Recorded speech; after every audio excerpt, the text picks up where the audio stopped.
this point, 3 months out, our research team says name recognition is everything. And that's what we're seeing in our PIX11 News Nation Emerson College poll. Former presidential candidate and entrepreneur Andrew Yang leading the field. 32% of voters say he's their first choice. Brooklyn Borough President Eric Adams is at 19%. Former counsel to Mayor de Blasio, Maya Wiley, at 9%. Comptroller Scott Stringer is at 6%. Let's drill into where the support is coming from for our two leading candidates, Yang and Adams. You can see Andrew Yang, he's really popular, particularly among white and Asian New Yorkers. He has 50% of the first choice from white New Yorkers, 60% from Asian New Yorkers. Eric Adams is the top vote getter from African Americans and Latinos, but he's not really consolidating the support in the same way that you see Yang is, and that's why he's behind by about 13 points in our poll. Important to point out that this is our city's first big ranked choice voting election, and people can choose up to 5 candidates, ranking them on their ballots. We'll have more complete information at PIX11.com, but suffice it to say, people's secondary choices are very important if their first choices don't do well. And that being said, you see Eric Adams is doing better in the second choice category, and this is going to be important, and we'll break this down as we go through the coming months. Andrew Yang still doing very well with second choices, 9%, Scott Stringer at 8%.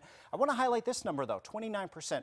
No second choice for people. People are not taking advantage or don't plan to take advantage of the new ranked choice voting system, and this may very well come down to something that we've been previewing for a while now, confusion over the new system. Take a look at this graphic. Overall, only 40% of New Yorkers have heard just a little bit about ranked choice voting. More concerning is this stat. 33% have heard nothing at all. And the numbers are far more concerning when we surveyed communities of color. If you look at the amount that African American voters we chatted with have heard about ranked choice voting, 32% have heard a little. Nearly 50%.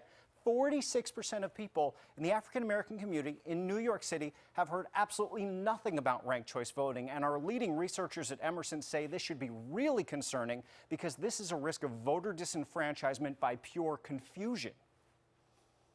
We've changed the system for the voters, and it's important that the voters know. And if that means sending letters, if that means emails, it means public awareness campaigns. But, you know, the mayor of New York is a very large city, and it's a very powerful position. And the idea that people might go to the polls and not understand how they're voting is quite concerning. Finally, let's take a quick look at the issues New Yorkers say the next mayor needs to tackle. COVID-19, not surprisingly, tops the list, but not by too much. 18% say COVID-19, 15% say jobs, 12% say homelessness. And then on the next page, you can still see large percentages of people say education, 11%, housing, 10%, healthcare, 10%. These are large chunks of the voting population that have different top priorities. So the next mayor really needs to be prepared to tackle multiple pressing issues. More information about our poll at PIX11.com.